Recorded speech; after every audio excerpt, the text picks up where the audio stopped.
ngonati paya ndini zvemangoma ndozvifilai zvikirikiri ndikakufunga ndirare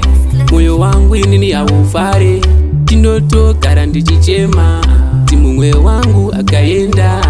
Wakaende piko baby, wakaende piko baby, koni yerudo haichaita koni yerudo haichaita wakaende piko baby, wakaende piko baby, koni yerudo haichaita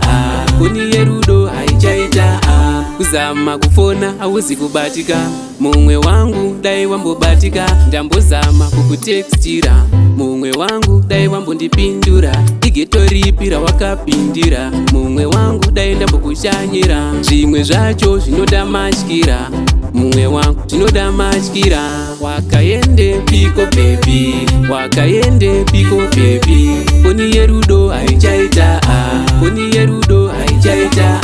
wakaende piko baby, wakaende piko baby, koni yerudo haichaita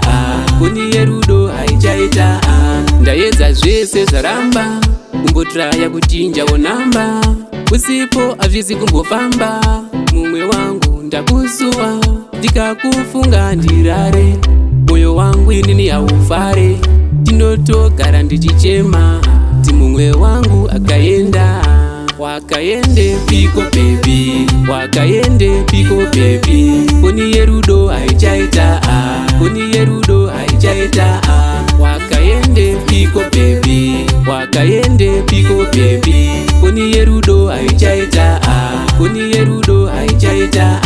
kuzama kufona hauzi kubatika mumwe wangu dai wambobatika ndambozama kukutekstira mumwe wangu dai wambondipindura igetoripira wakapindira mumwe wangu dai ndambokushanyira zvimwe zvacho zvinoda matyira mumwe wangu zvinoda matyira. Wakaende piko baby, wakaende piko baby, koni yerudo haichaita